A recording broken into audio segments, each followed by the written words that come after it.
I'm Richard Hefner, your host on The Open Mind, and I must admit that I bring to this program today a particular bias, an intense eagerness to learn all about our topic, about what I still think of as man's strangest form of transportation, flying. For I guess that I still belong to that fast disappearing breed that believes that if God had really meant us to fly, surely he would have given us wings.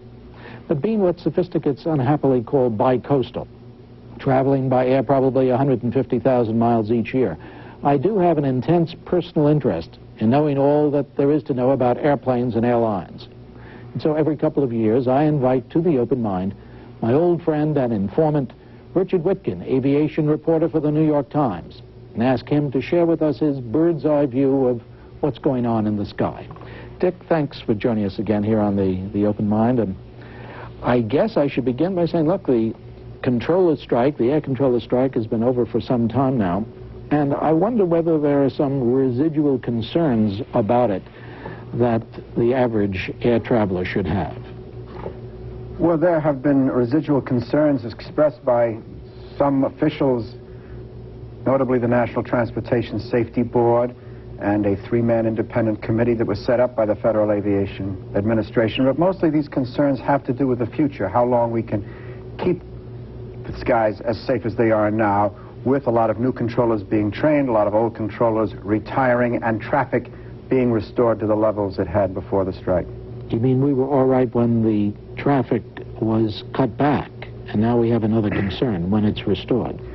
Well, it's being restored. It was just announced yesterday that they now have the capacity with the control force at hand to handle the same volume of traffic that they had before the strike, although it's spread out over the day so that you don't have those big peak buildups at 9 in the morning and 5 in the afternoon.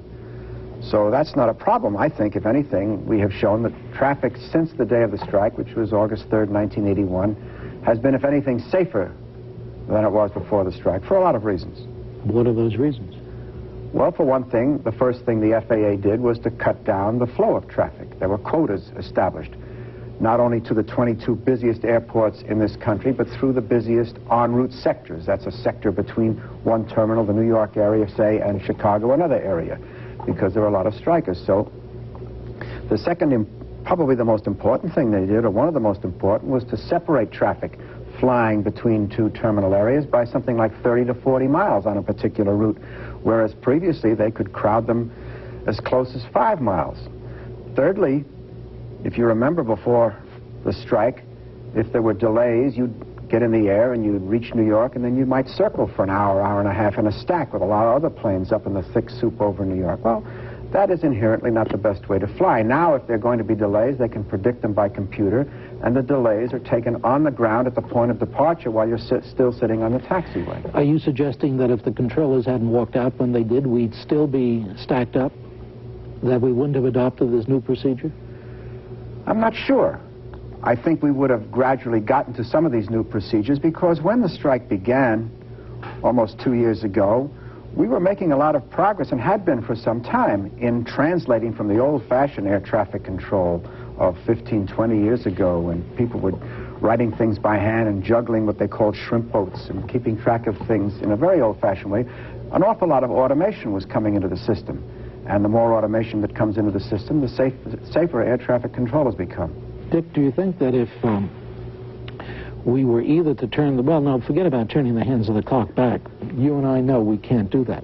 But if we were to be as fully staffed today as we were before the controller strike, do you think there would be a return to the notion of stacking, which has always seemed to me to be nerve-wracking, to say the least?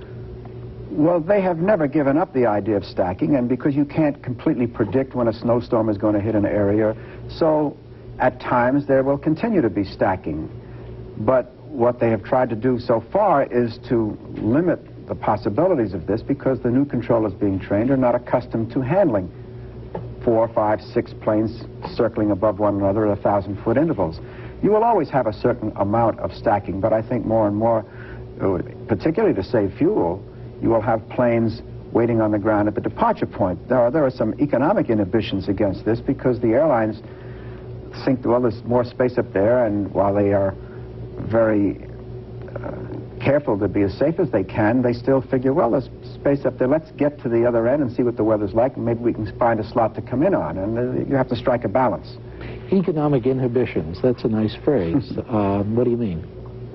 Well, the airlines, even today, are concerned that they're not flying as many flights as they want to. We have these quota systems at still about 15 airports of the major airports. That means that some of the new deregulated airlines can't find as many slots to get into some of these airports as they like. If we had the old-fashioned system, we could probably funnel the aluminum planes in and out of LaGuardia, say, at a faster clip than we're doing it now. And so, also, if planes have to wait in stacks or have to wait on the ground, they're losing connections, they're wasting fuel.